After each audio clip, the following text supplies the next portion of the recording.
नमस्कार दोस्तों, नरेंद्र मोदी की सरकार इस देश को और इस देश के धर्म को, इस देश की संस्कृति को, इस देश के संविधान को, सबको ताक पर रखकर अपनी सत्ता के लिए कुछ भी कर सकती है। नरेंद्र मोदी इस देश के न सम्मान का फिक्र करते हैं, न इस देश की संप्रभुता का।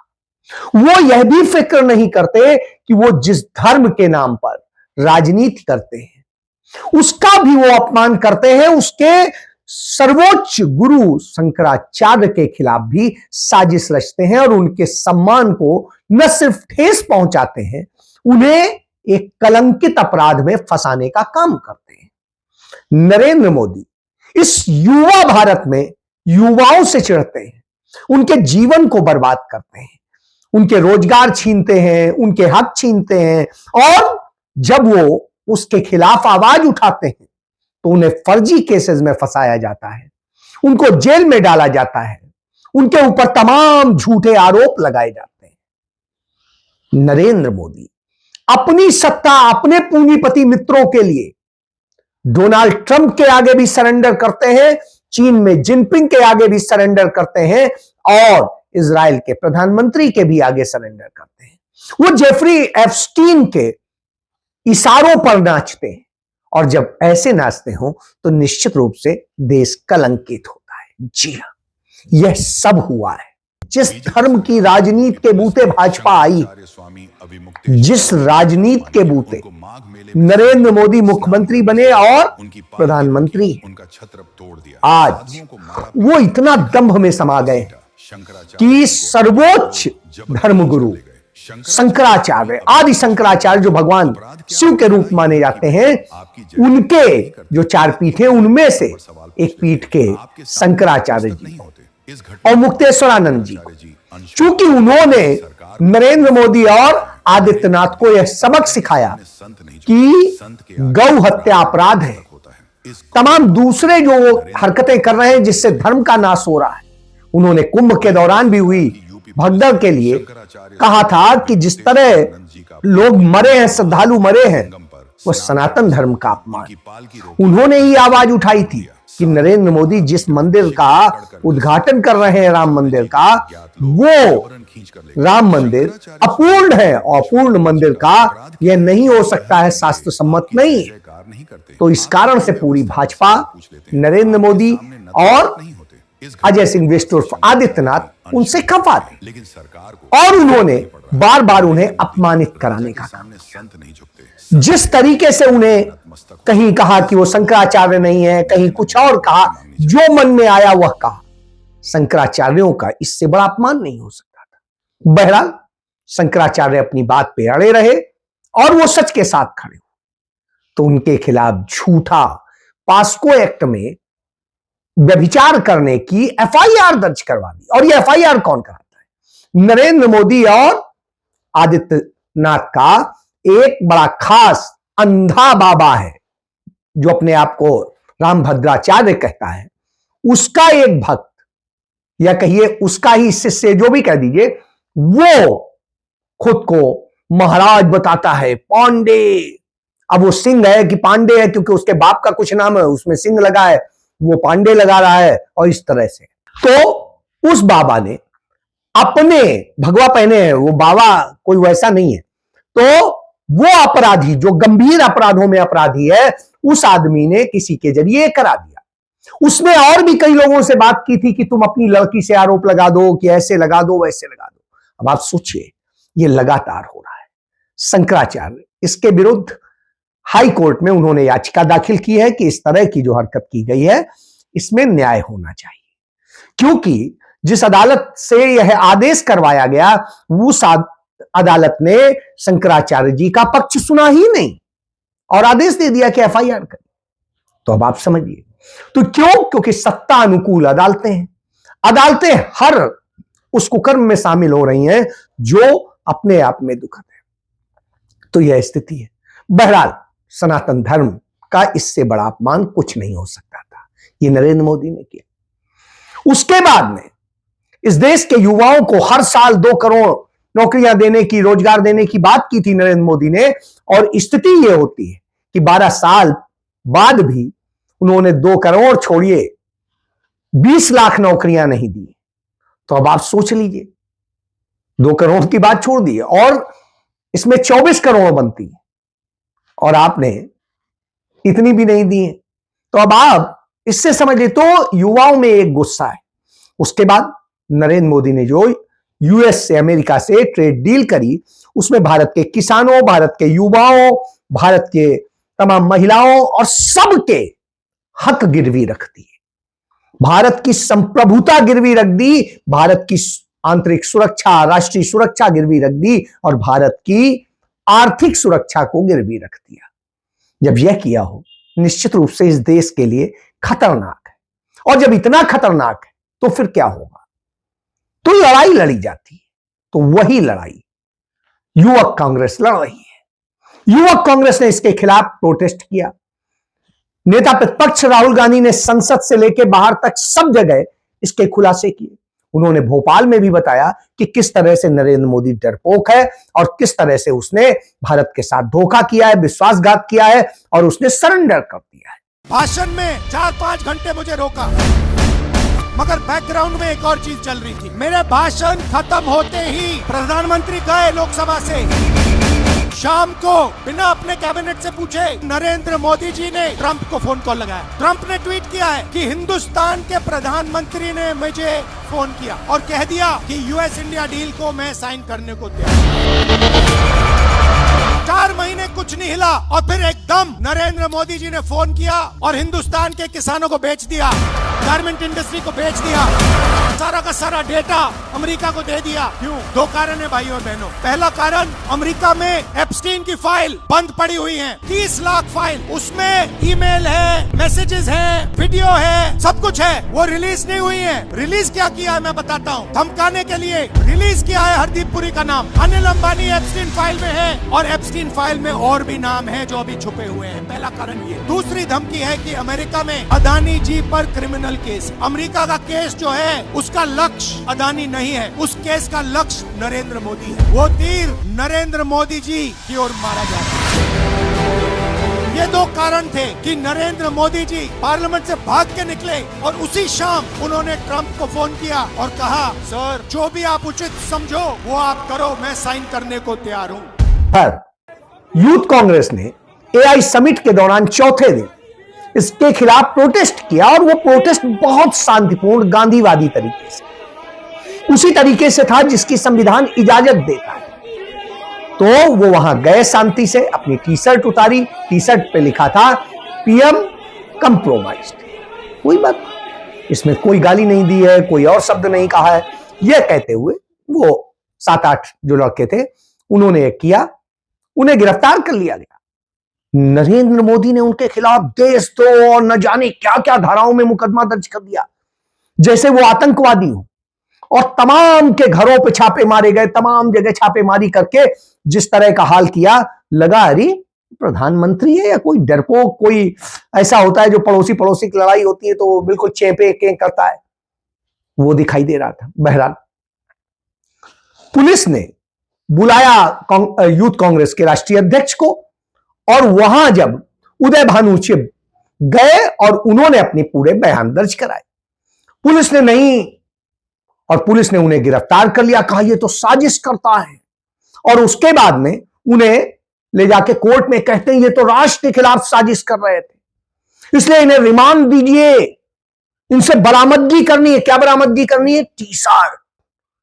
टी-शर्ट ना हो गई, आरडीएक्स हो गया, और जहां पे था वो तो बरामद नहीं कर पाए। आज तक पुलवामा में जो आरडीएक्स आया 350 किलो, वो नहीं बता पाए। आज तक पहलगाम में आतंकी हमला करने वाले नहीं पकड़े जा सके। आज तक वो पठानकोट में हमला करने वाले नहीं पकड़े जा सके। आज तक कहीं पर भी, चाहे बारामूला हो वो हो, और आज तक ये नहीं पता कर सके कि लाल किले पे जो आतंकी विस्फोट हुआ था वो किसने करवाया था, किया था, क्या साजिश थी।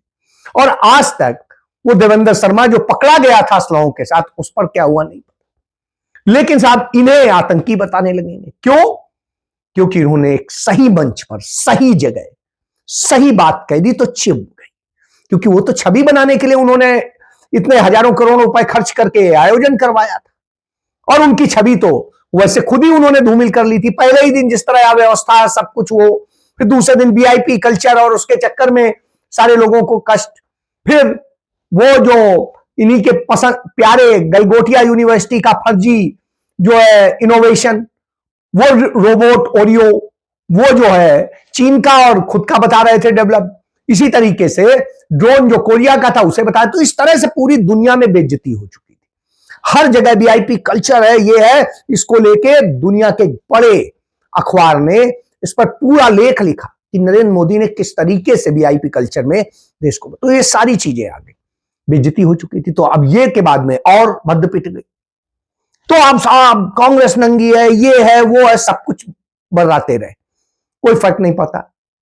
राहुल गांधी ने कहा इन लड़कों ने कोई गलत काम नहीं किया, इन्होंने वही किया जो हमारी परंपराएं हैं, हमारे संवैधानिक अधिकार हैं, और विरोध करना संवैधानिक अधिकार है। महात्मा गांधी ने भी किया था और भगत सिंह ने भी किया था। लेकिन भगत सिंह की तरह इन्होंने कोई बम नहीं फोड़ा, कहीं किसी को मारा नहीं, शांतिपूर्ण बिल्कुल। अब आप सोचिए, उससे इतना डर गए। बहरहाल कंप्रोमाइज पीएम इस पर वो हो गए। राहुल गांधी ने इस पर उनका साथ देने का फैसला किया। पूरी कांग्रेस उनके खिलाफ पूरे देश भर में खड़ी हो गई और आज नरेंद्र मोदी के लिए बुरी स्थिति हो गई। तो उनके लोग अब साजिश रच रहे हैं, झूठी झूठी कहानियां बना रहे हैं कि पंडित जवाहरलाल नेहरू कंप्रोमाइज थे, श्रीमती इंदिरा गांधी कंप्रोमाइज थी, राजीव गांधी कंप्रोमाइज थे, सोनिया गांधी कंप्रोमाइज थी और राहुल गांधी कंप्रोमाइज है, और न जाने क्या क्या बताते। पूरा देश जानता है, दुनिया जानती है, कंप्रोमाइज तो नरेंद्र मोदी है। पंडित नेहरू ने पूरी दुनिया को यह दिखा दिया था कि हम किसी देश के आदेश पे नहीं चलेंगे, हम अपने ढंग से नीतियां तय करेंगे। उन्होंने खुद तय किया कि हम क्या क्या कैसे करेंगे, और उन्होंने इस देश के अंदर बना के खड़ा किया।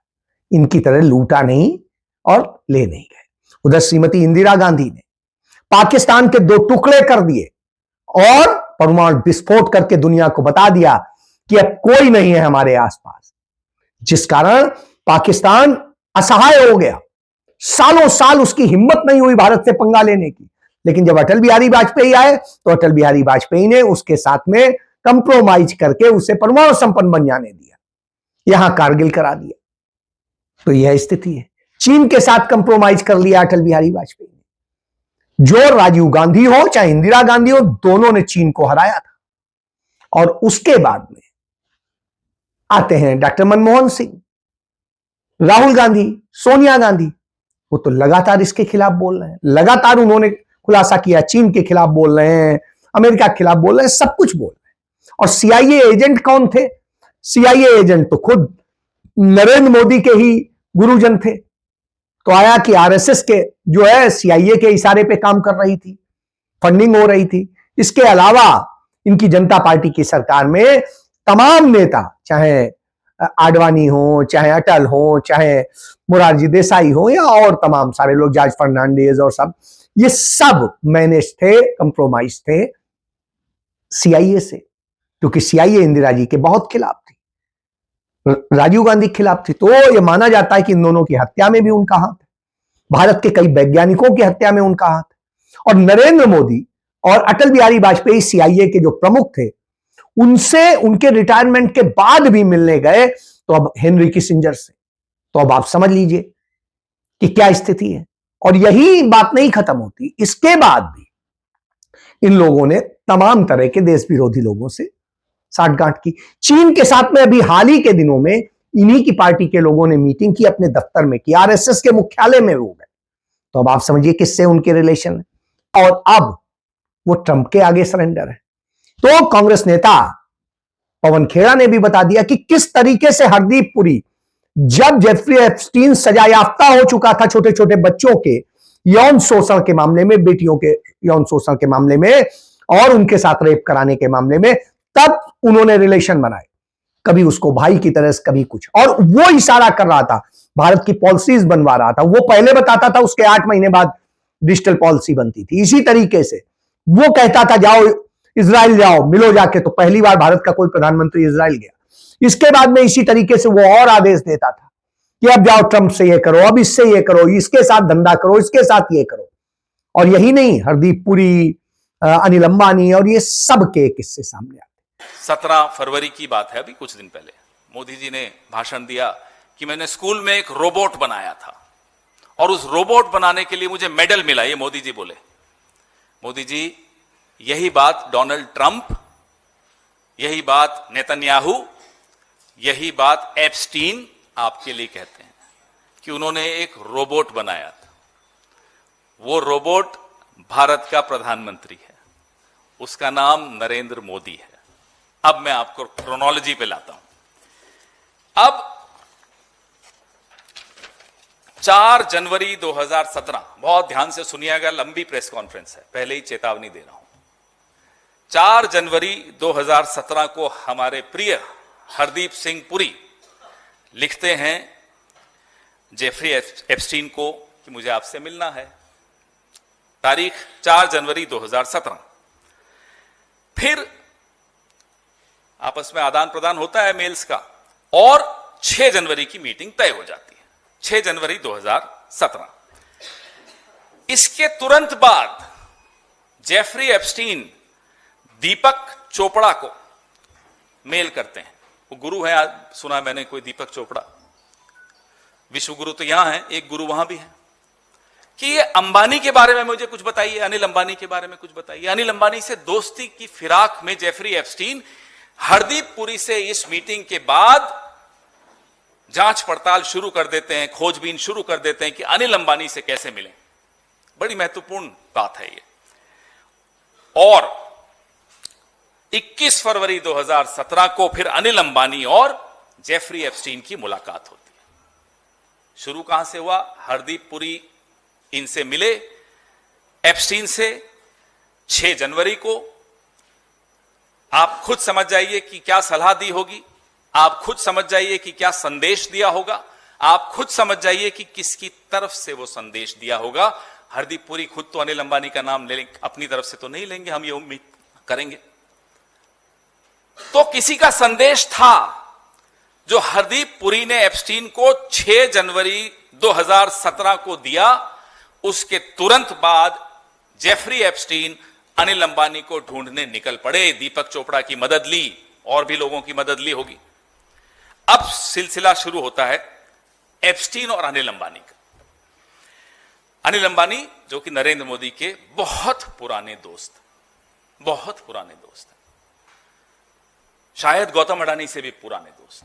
तो अब आप समझ लीजिए, तो अब फिर उन्हीं के गैंग के लोगों के इशारे पे नरेंद्र मोदी इजराइल गए हुए। धंधा वही कि उनके हथियार लो, उनका वो करो, उसी फार्मूले में चल, क्योंकि उससे ट्रंप को खुश करवाना, उससे मध्यस्थता करा, यह सत्य। और जब यह कांग्रेस बता देती है तो सरेंडर मोदी, कंप्रोमाइज्ड मोदी सामने आ जाते हैं। तो वो कुड़हन में होते हैं।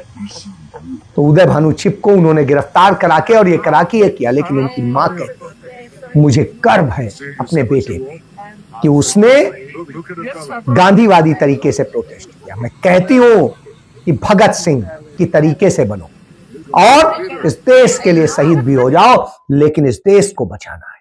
अरेस्ट किया गया, उसकी टीम के लोगों को भी अरेस्ट किया गया है, सिंपल एक प्रोटेस्ट करने के लिए, जो कि लोगों के लिए उन्होंने प्रोटेस्ट किया, उनकी समस्या को हाईलाइट करने के लिए उन्होंने प्रोटेस्ट किया। कोई गलत काम नहीं किया, कोई गैर कानूनी काम नहीं किया, संविधान ने ये हक दिया हुआ है। वैसे भी विपक्ष की ड्यूटी बनती है कि वो सरकार कोई गलत काम करे उसको उसके लिए चेताया जाए। बाकी हमें कोई दुख नहीं है, हमें गर्व है अपने बेटे पर। उसने सबके सामने कहा कि हम अगर गांधी के रास्ते पे चलते हैं तो भगत सिंह भी हमारा जो है हीरो है, हम उसके रास्ते पे भी चलेंगे। तो सब जानते हैं गांधी जी भी नंगे होके अंग्रेजों के साथ बिना कुर्ता पहने उन्होंने भी लड़ाई की आजादी के लिए, कई साल जेल में रहे। हम उनकी नक्शे कदम पर चल रहे हैं।